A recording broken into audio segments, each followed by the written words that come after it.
From Flourish DX, this is the Psych Health and Safety Podcast. With workplace mental health becoming a safety prerogative, this is the source of information on psychological injury prevention and health promotion.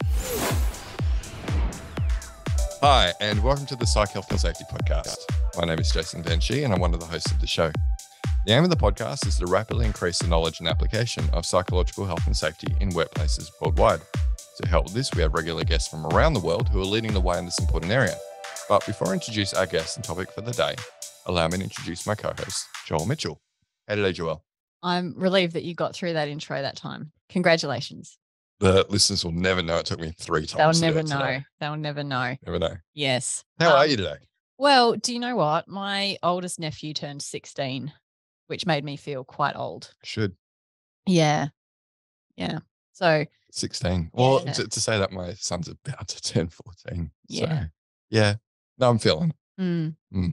So yeah, we were having a chat about like what he's doing because he's in year 11 now. So he's starting his ATARs. And he wants to work in cybersecurity. It's a growing field. Yeah, Thanks, so we we had plenty to chat about, and I gave him a few stories about our interesting CTO, and how he likes to try to trick us with email scams. Yeah. We have had some internal phishing expeditions to varying degrees of success, but that's why we've got an internal security architect who just started in January. So it's not just part of our CTO's role anymore. We have someone dedicated to that. And confusingly, his name is Jason. Yeah. But his name is Jason to us.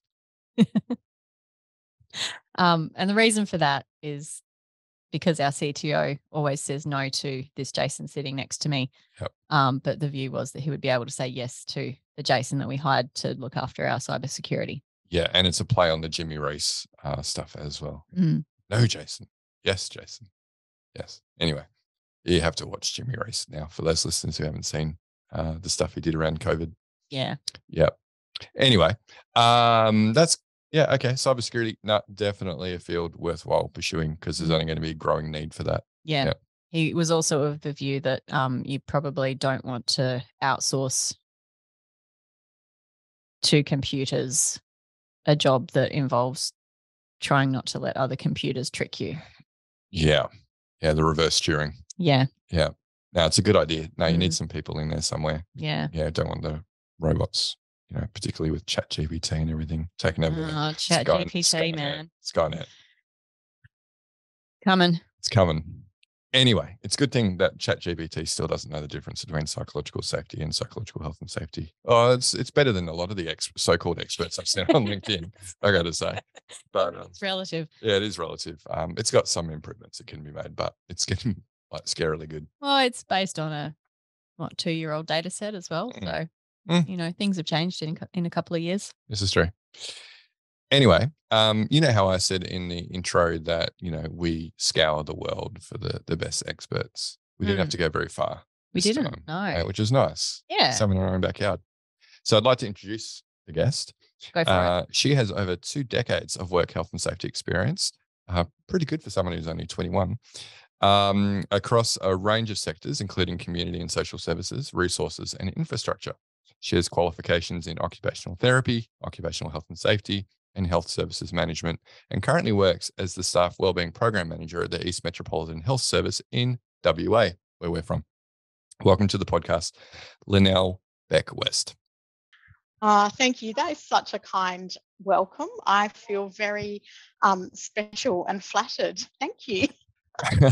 Well, I think you write your own bio, Lynnell, to be honest. I'm just reading it. I might have thrown in there that you're only 21.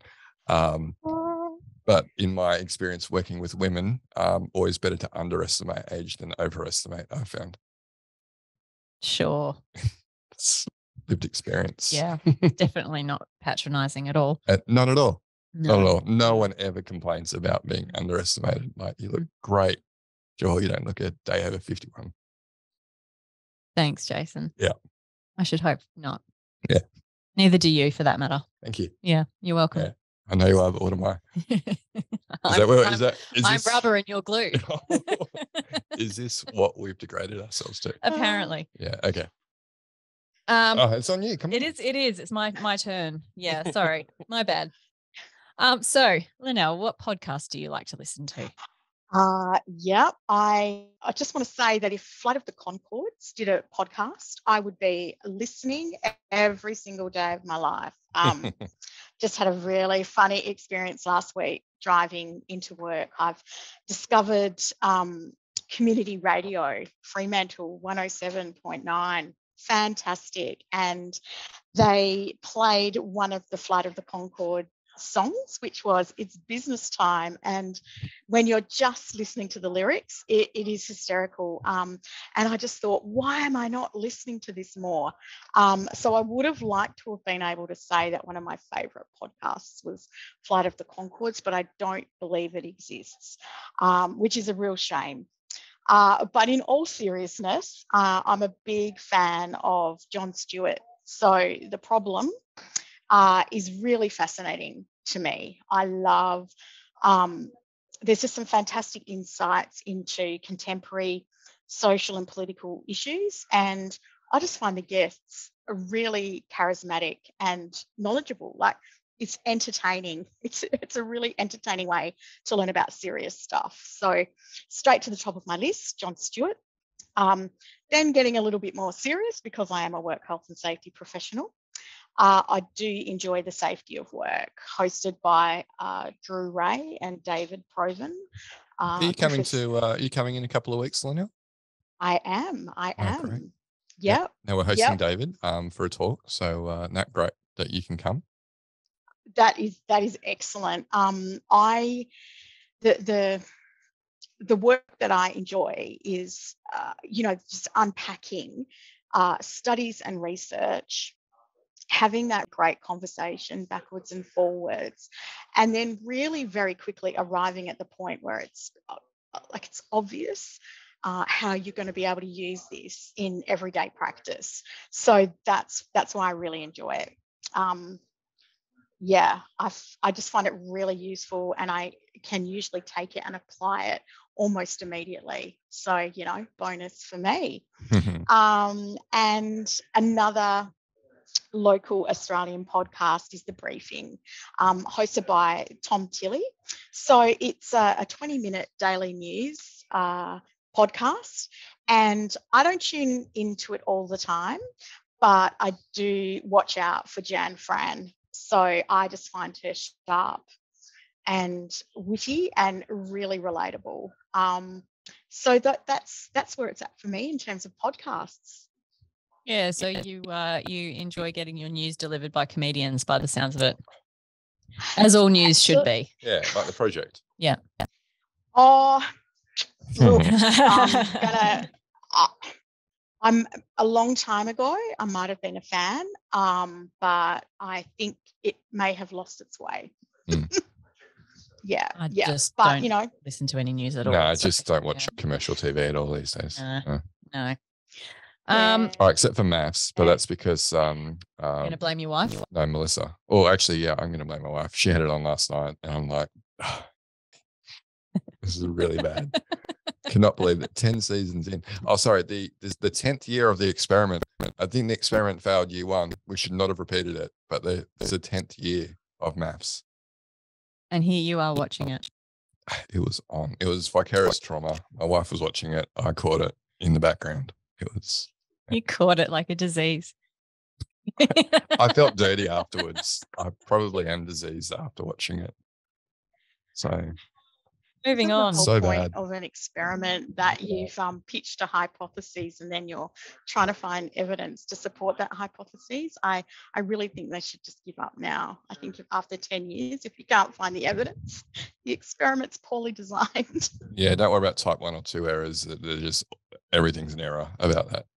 Well, I mean, unless the hypothesis is if we keep creating and airing this, we will get viewers. And add revenue. And that hypothesis would be supported by the evidence. So, Yeah, the hypothesis touted as the experiment is actually different. Yeah. Almost like they're lying. Reality TV couldn't lie to us. Never. Lynnell, tell us about your professional career, please. Ooh, Yeah, I'd love to. I guess I started my career as soon as I graduated from Bachelor of Science in Occupational Therapy. And back in the day, it was very trendy and fresh and new to go and work in vocational rehab in that type of workplace setting. And, as you progress through that career and you build relationships with the employers and whose staff you're supporting through their rehabilitation, most employers have this light bulb moment where they think, we just don't want to hurt people anymore. So, like, having to come and participate in vocational rehab, like, what do we need to do? And so then all of a sudden they're thinking turns to prevention. And I think for many of us who started off in VOC rehab, that door at some point very naturally opens. And so that's when I first started getting opportunities in things like, good old manual handling. I remember going and doing some work for Brambles and scrambling around in the back of a security truck and having a really red hot go at lifting bags of coins safely. It was great. It was really, really exciting. So those are some little moments where that opportunity to work in prevention started to emerge. And I guess what rapidly followed was some career highlights for me. So being able to work with Chevron as their subject matter expert in their RSI prevention program, which again feels very old-fashioned. I don't think we hear about RSI much anymore because we're born, the moment we emerge from our parents these days, we're already touching keyboards and mice and swiping and all the rest of it. So somehow it looks like our bodies have adapted to needing to hit keys over and over again. But certainly, it was an issue in the 90s and workplaces really needed to step up and do something about it. Look, probably another highlight for me is when I got to work with Rio Tinto. And this was within the early days of, I guess, workplace wellness programs. That was a great time of introducing this concept and being able to see people enthusiastically embrace it, even though it was voluntary, but people wanted to know this stuff about themselves and what can I do to become more healthy so that I can do everything I need to do in my life. So that was a really exciting time as well.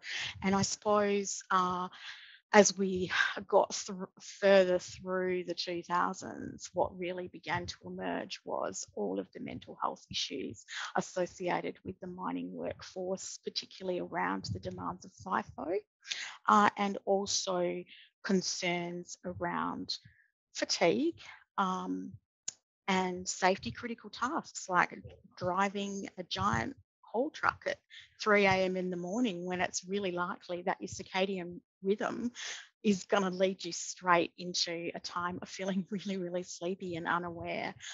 So these are sort of some of the things that I got to be exposed to through my work in resources.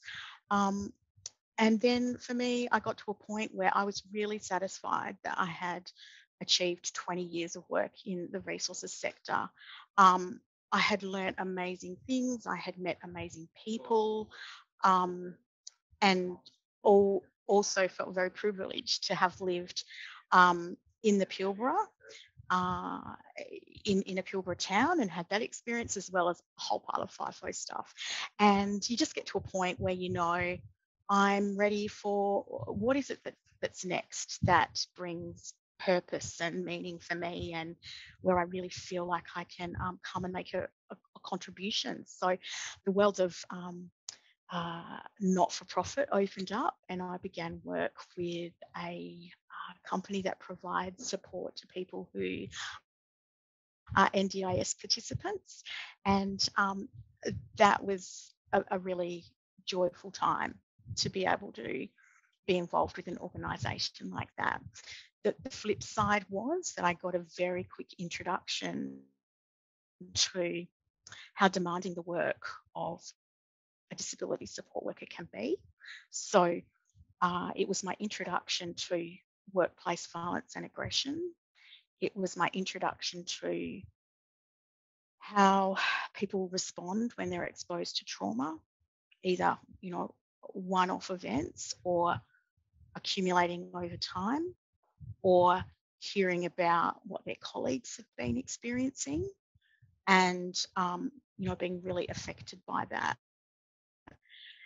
So those are things that now continue to really concern me, and are things that I would really like to be part of the solution for in some way, shape or form. So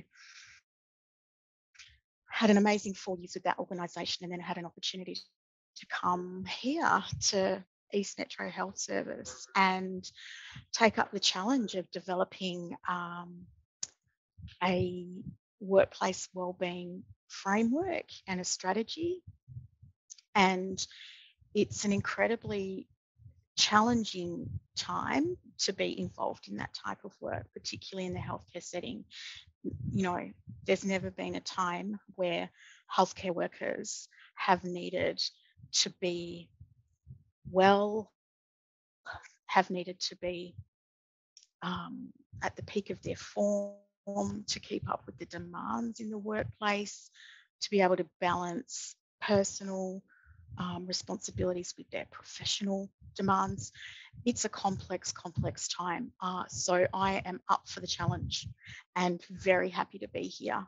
I'm very happy to be partnering with amazing people who provide amazing healthcare to the community here in WA. It's a real privilege.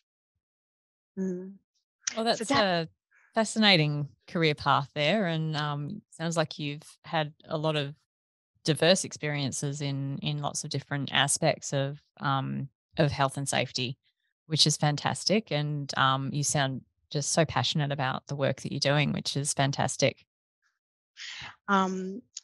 Look, I think it has been a career full of variety. I think that's a really good way to describe it.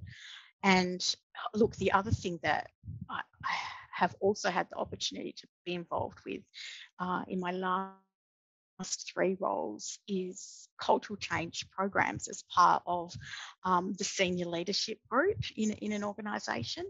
And that's been fascinating. And I have observed one cultural change effort go exceptionally well, but it took 3 years before that organisation saw results.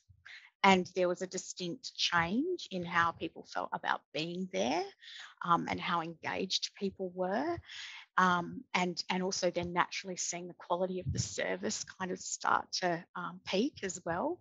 I was involved in another cultural change program, which was actually probably quite disastrous.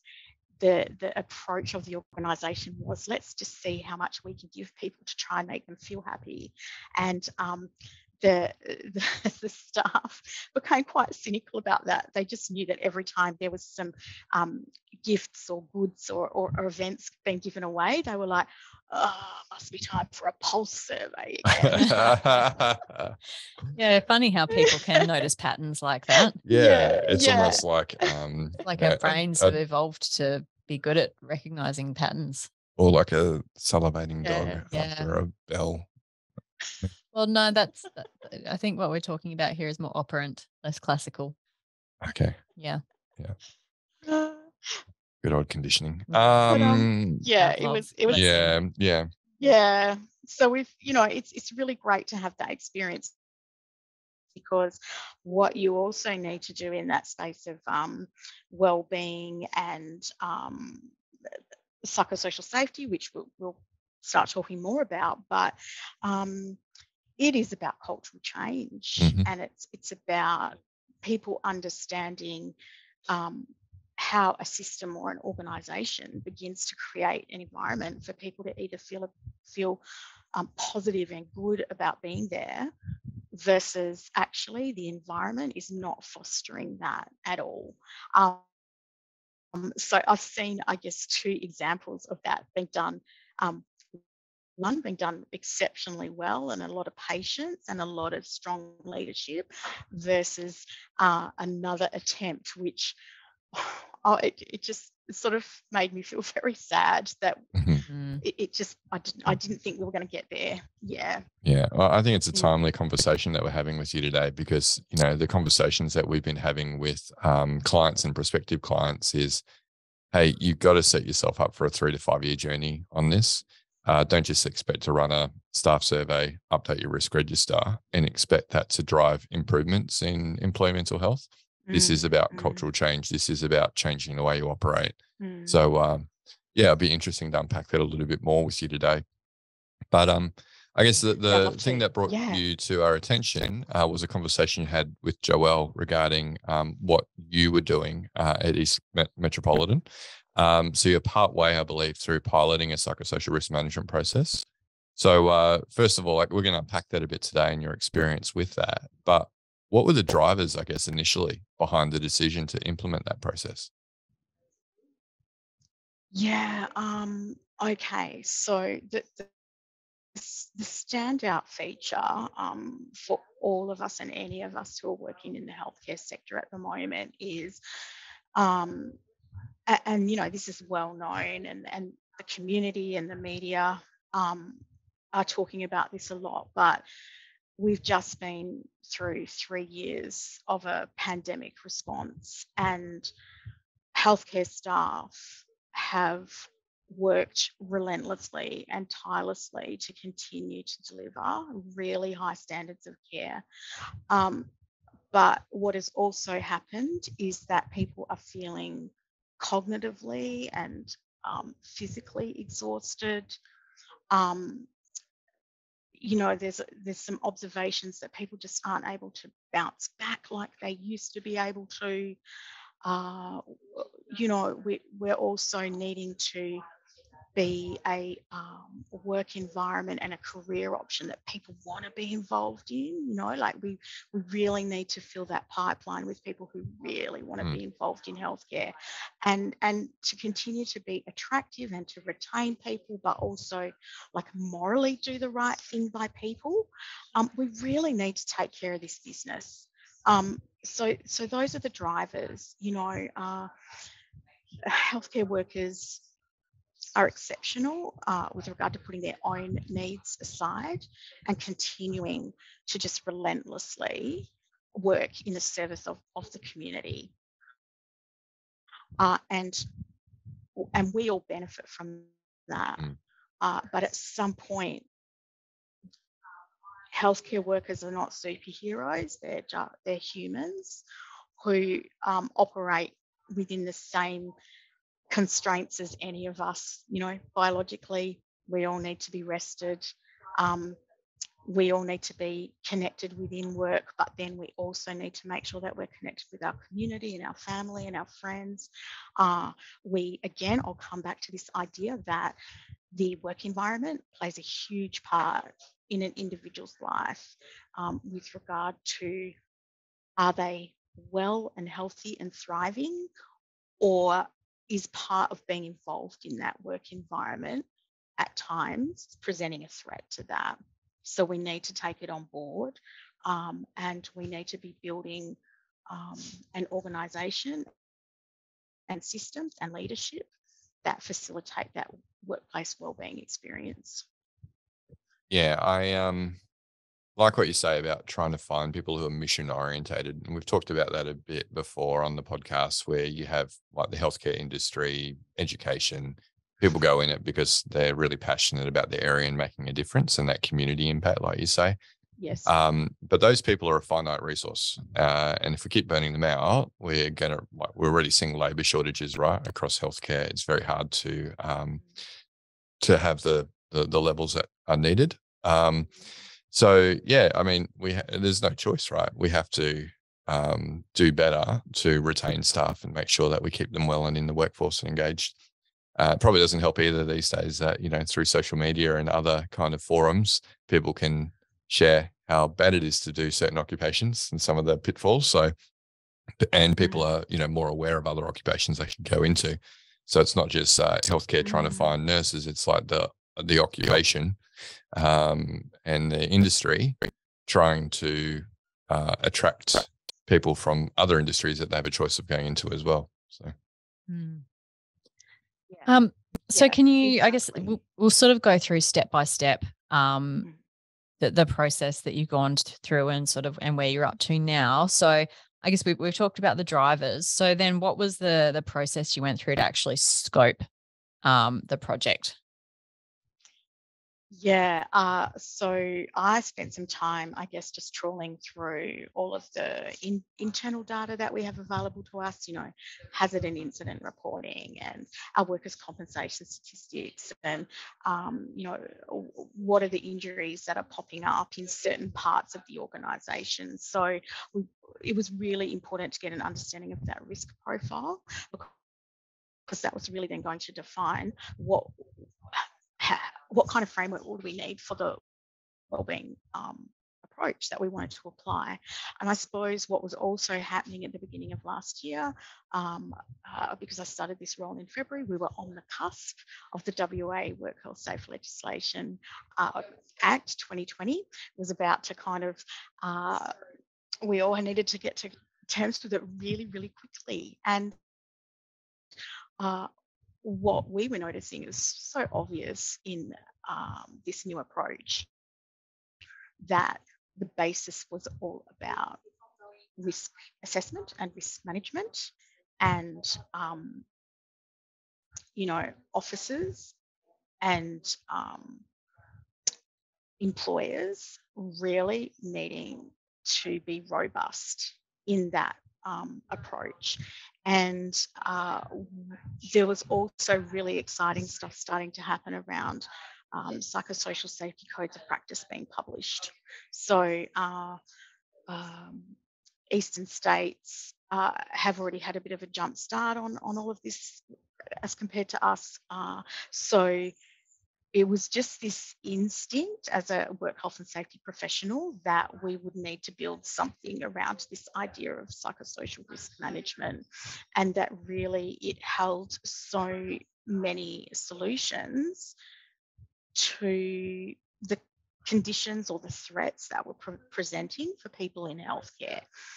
And then it was just kind of a bit of a rocky journey, because we knew, but it was not instantly recognizable for people as wellbeing.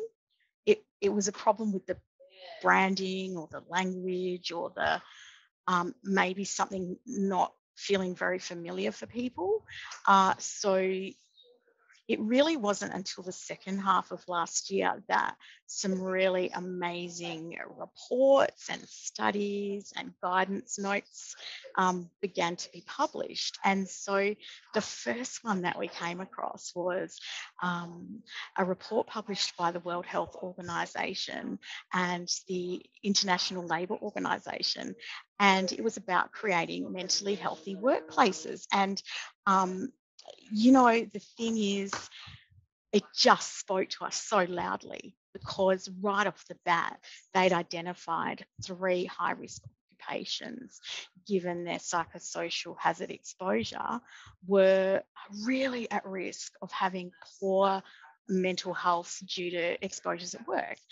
One of those was first responders. Next one was non-government organisation workers in refugee camps, that type of thing. And there it is, healthcare workers.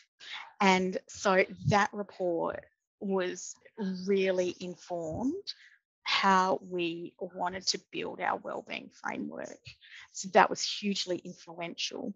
And we really appreciated the fact that it also went into some detail around, in terms of interventions and from evidence, what works, but then also what's really not worth investing your time and money in as well.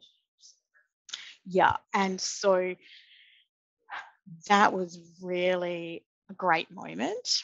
The other thing that really spoke to us was some amazing work coming out of the National Health Service in the UK, where they had developed quite a sophisticated approach to their own wellbeing framework, and it built around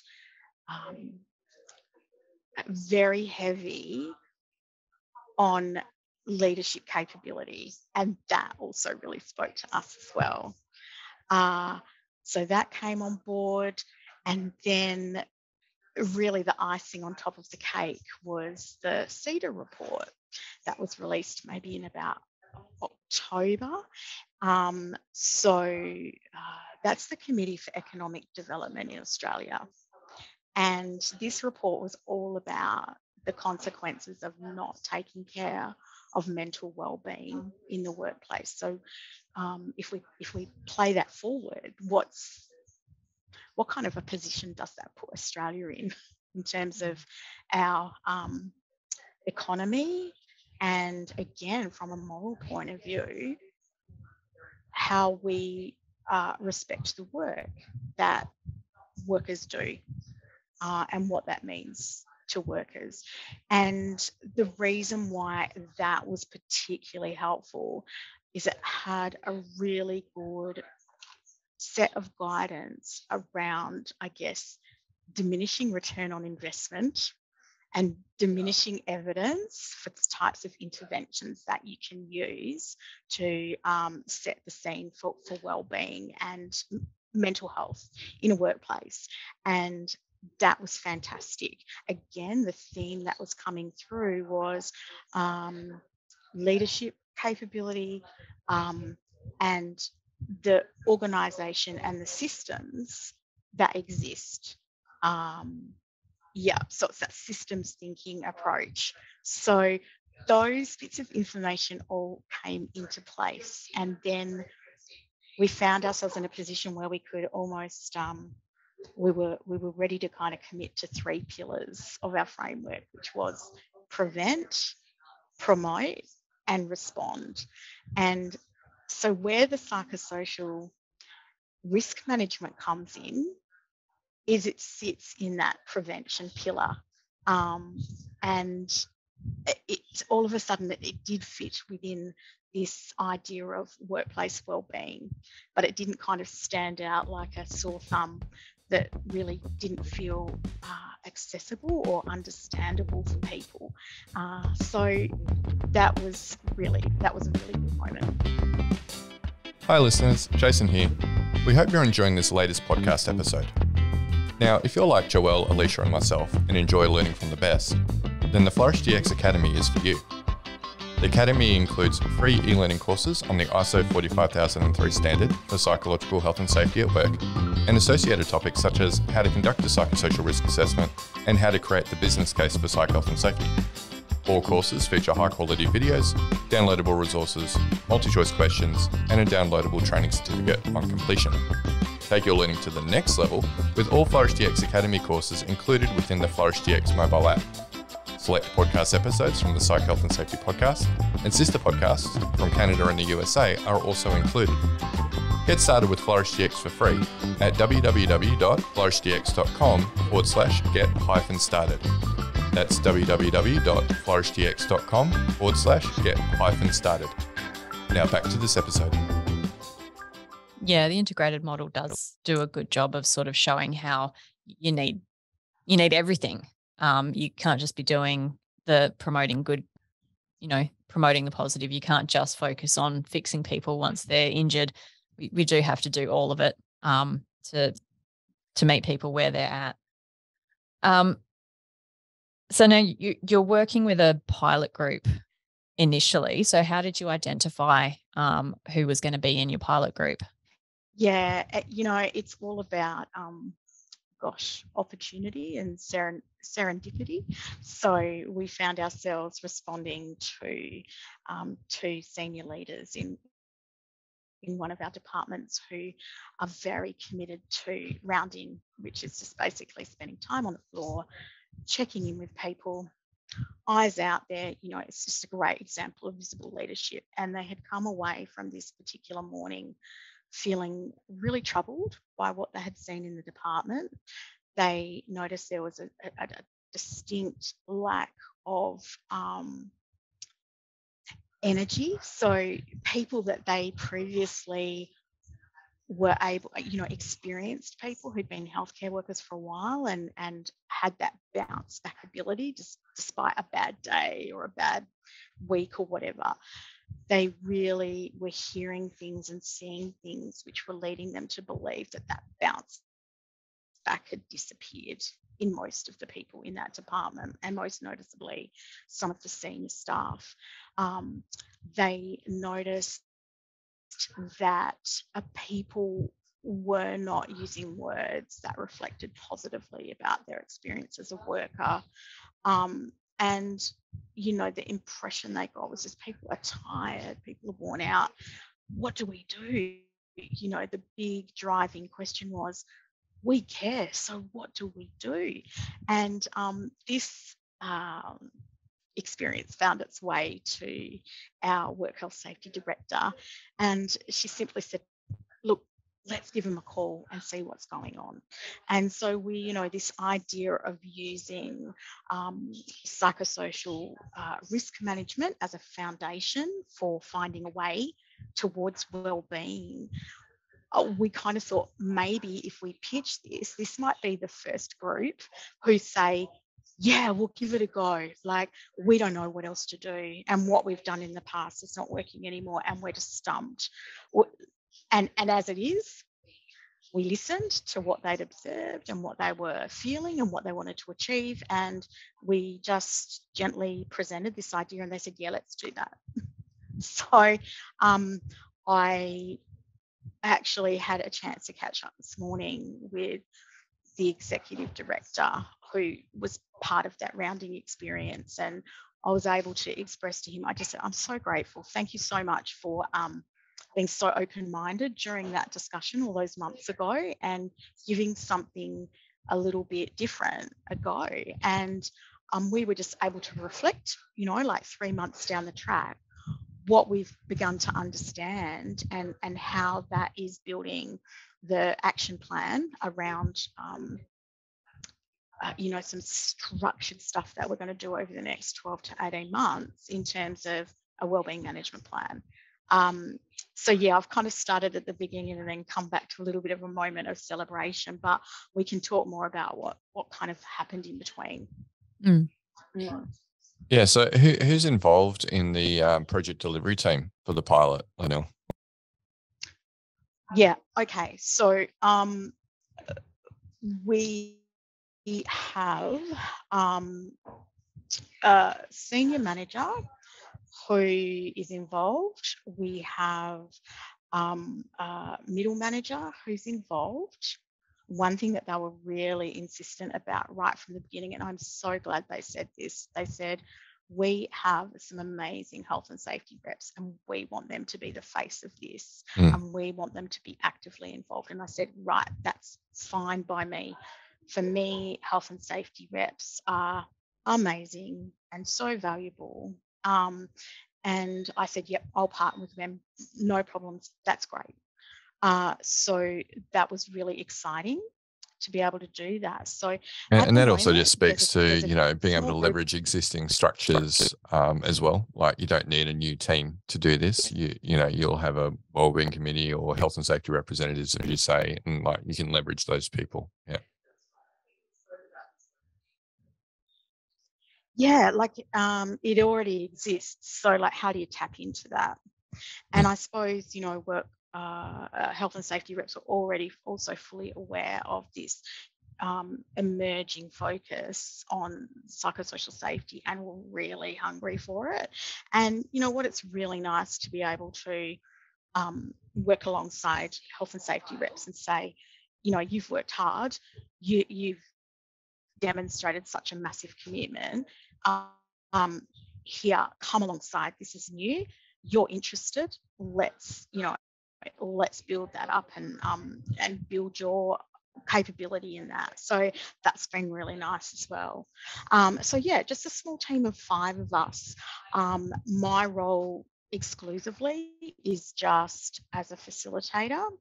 And then throughout the process, when we really get into the action planning, it's around respecting all of the participants in those workshop sessions as subject matter experts in their own wellbeing needs, or being able to really, really clearly identify what are the psychosocial hazards at play, and then saying, right, we've defined the problem. So you know the culture within your team, you know the demands of the workplace. When we're talking about solutions, what's going to work, what's not going to work. And then my job is to, at times, gently redirect back towards evidence-based practice. Yeah. Yeah, that's that whole work as experience versus work as done, right? Like, go back to your days at Brambles throwing around, bags of money in the back of a security truck. Until you walk a mile in their shoes, it's hard to understand. So if you want to understand the psychosocial hazards, the easiest way to do it is to ask the people about their experience and, hey, if something's broken, what would you suggest we do to address this? They're also going to be very good for problem solving. But I'm interested, Lynnell, because you've dropped a couple of times that you're not quite at the action planning phase yet. So what steps have you actually gone through with the pilot group so far? Okay, so we make as many options for the worker voice as possible. So before we launched into the workshop sessions, we used an online psychosocial hazard identification tool.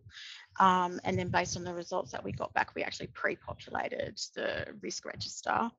We were able to quite clearly identify which were the risks that were there with a certain frequency and of certain concern for staff.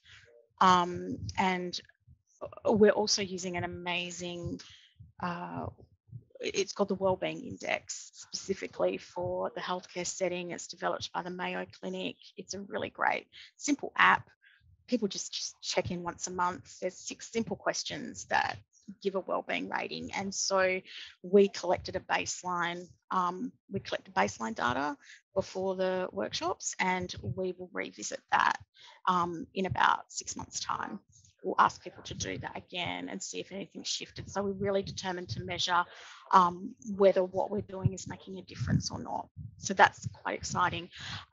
So then we went through the workshops. So we just used standard, basic, team-based risk assessment practices, and talked about examples and personal experiences and observations, and really very clearly defined the problem that we needed to start to look at managing.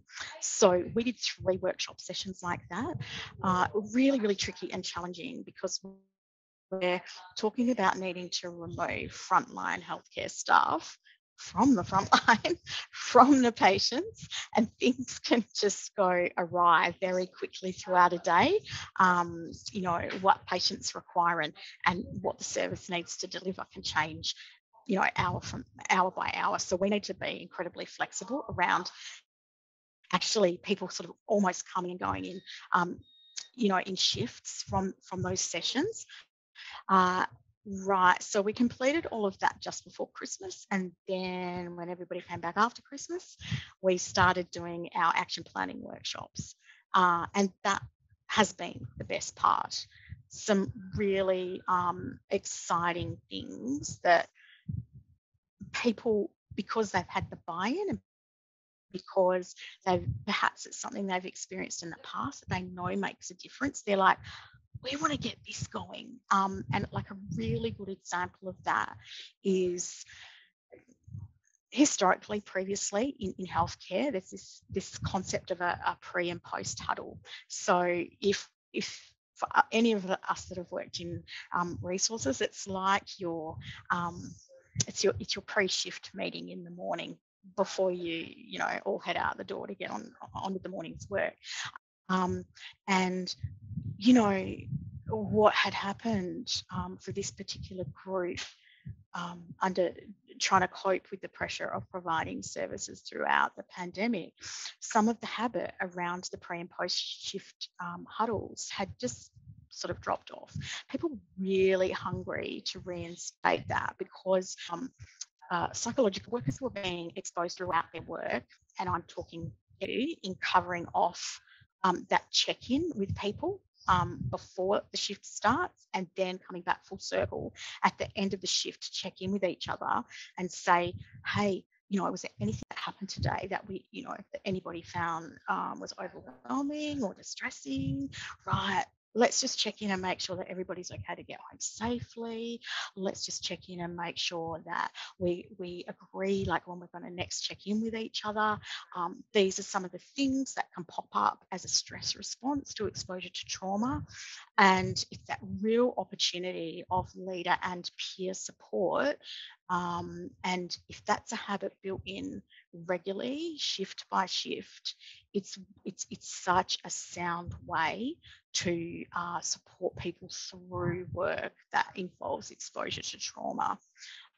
So the participants, the staff were like, we really need that again. We really committed to that. So we're about to kick off a little pilot with that, just really, really simple prompt cards. So a shift coordinator or pick up that card, give the shift, and then return to it at the end of the shift using another prompt card.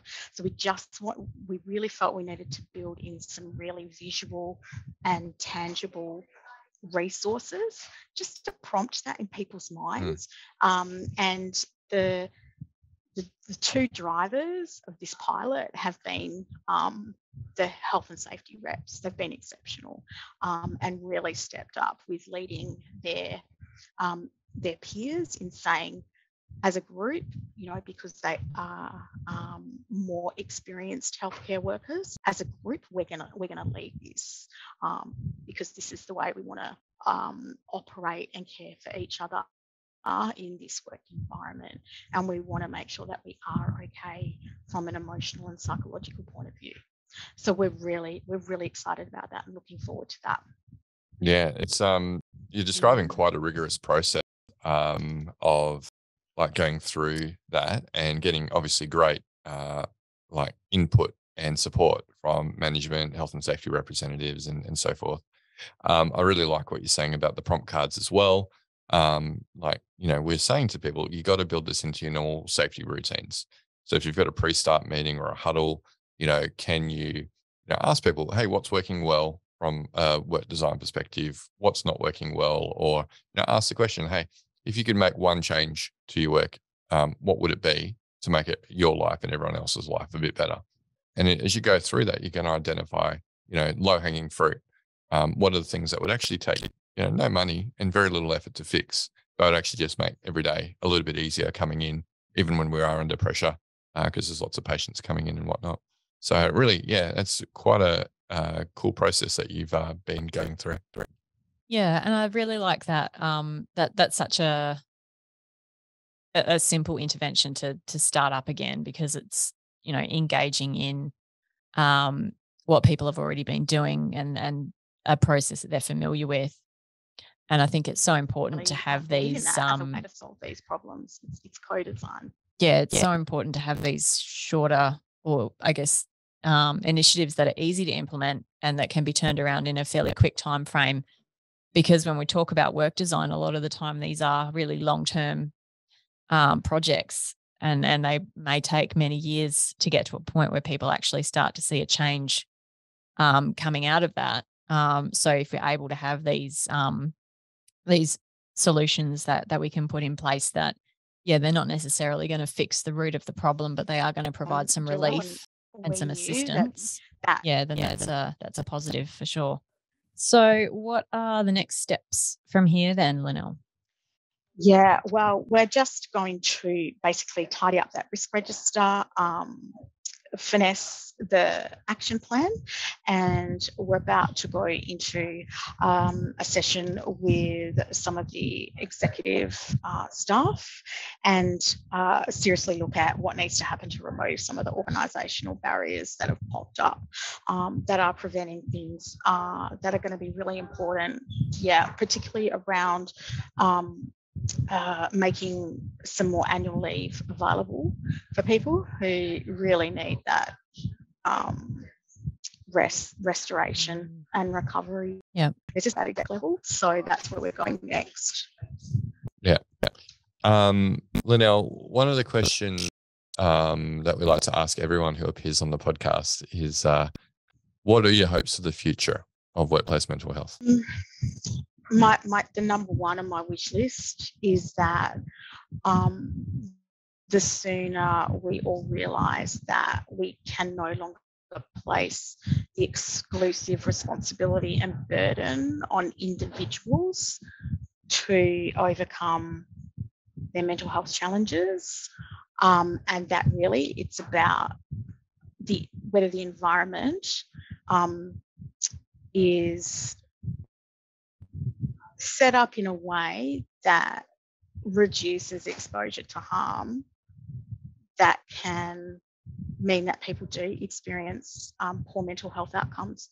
So it's about shifting that burden from an individual focus to an organisation and systems focus, and we really need to do that. That would be number one on my wish list. Yep. Yeah.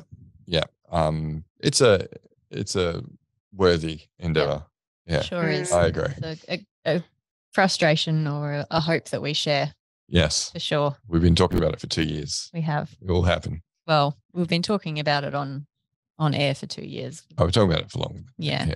Just haven't had strangers listening to us talking about it since before 2 years. A lot of them are not strangers anymore. That's true. Oh, they're part of the community. We've made some friends. The story that just really resonated with me from the last online conference setup was the story about the dirty fish pond and the pond owner thinking that it was just going to be enough to remove the unwell fish from the fish pond, take them out, administer to them some antibiotics, a little bit of alone time and some good food, and then promptly return them straight back into the dirty fish pond, without realising that as the owner, they needed to kind of take care of the filter and make sure that it was working and that the pond water was actually going to be okay for fish to swim around in and have a great life. And that's the story that really resonated with me when I heard that a couple of months ago, and it's something that I found myself sort of sharing as an example of what we're trying to achieve. Yeah. Good on you, Peter Kelly, for that great analogy. It is a great analogy. Yeah. That's why we share them because they resonate and it helps to people to have those light bulb moments, I think. So as many analogies as we can put out there and you'll find one that's going to be the light bulb moment for the right person. So, Lynnell, our last question for you today, what words of advice do you have for listeners who want to work in the area of psych health and safety? Be curious and listen. Those are the two skills that you need to be effective in this space. And don't ever see yourself as a subject matter expert in the solutions. It's a field of practice where you need to be able to be prepared to sit back and be silent and let the frontline experts come up with the solutions. And like I said, I think earlier on, still be responsible enough to keep up with what is contemporary evidence-based best practice with regard to some of those solutions, but don't ever deliver that as I'm going to come here and sort this all out for you because this paper says this and this is how you should do it. So just resist the urge to come in with that attempt. Yep. So mastering the art of humble inquiry. Yeah. The more questions, the better. And keep asking until you really think that everybody in the room, or they're going to be able to say, I've been heard and I believe it's been understood. Yeah. Yeah. And Kerry Cooper spoke to that as well when we had him on. But Lynnell, I feel like either you listen to the podcast regularly and you take very good notes, or you just stumbled across really good practice, because I think what you've shared today is really good practice. So congratulations on all the work that's been achieved so far. I know there's still a lot of challenges as you seek to do the action planning and then scaling up, further across the department. But thank you so much for sharing today what is really, really good practice. Oh, thank you. Yeah, just thanks for the opportunity to kind of say it out loud and just have a conversation about it. I've really enjoyed it. Thank you. Yeah, fantastic. And we look forward to seeing you at the office in a couple of weeks for the Dave Proven event, which would have been like 2 months ago for our listeners. It will be quite a while ago for the listeners. So if you didn't know about that, sorry. Yeah, but Dave Burrows is here next week. So yeah. Burrows? Well, I'm saying I'm trying to. Oh, I see. You're visualizing. Yeah. Right. Well, Dave's in. If like Dave Burrows is in, if we can align his times for his I see. As is Wade Needham, who's a good friend of the show. Yeah. So I'm starting to line up some interstate people to come across and present. You're manifesting your destiny by pronouncing it on the podcast. No, I'm just trying to anticipate timeframes. I'm like, when does this come out? Is it April, May 2024, 2023? I don't know. Anyway, we'll get one of these guesses right. Like Nostradamus, it's a volume. It is. Game. It's a numbers game. Yeah. Put up lots of predictions, you'll get one right. Eventually. Yeah. Surely. Cool. Or again, use a Gantt chart, maybe. We love Gantt charts. We're still waiting for one. Gantt chart. Yeah, Gantt chart. What a great idea. Wow. Thanks again, Lynnell. But listeners, that brings us to the end of a very instructional episode of the Psych Health and Safety podcast. I hope you got a lot out of it because there was some very good information out of there, despite the technology challenges. Don't forget, we do record these over video with our guests. In this case, you'll see Lynnell's colleagues get up and down from their chair multiple times if you watch the YouTube clip. But they're blurred, so that's okay. They're blurred. There's no privacy issues here. Correct. Yeah. But interesting nonetheless, because we've never had that before. That's true. Podcast. That's true. So it's a first. We will take some clips from this, and there's some great little bits and pieces in there that Lynnell dropped in. So we'll have plenty to choose from. And when you're over in LinkedIn, where we'll share it on the Flourish CX LinkedIn page, you'll also find that Joel and I like to haunt there as well. So feel free to drop in and say good day and continue the conversation there. But that's it for another episode. We'll catch you next time. You've been listening to the Psych Health and Safety podcast. To stay up to date with the latest on psychological injury prevention, follow Flourish DX on LinkedIn and subscribe to the Psych Health and Safety podcast at www.psychealthandsafety.com.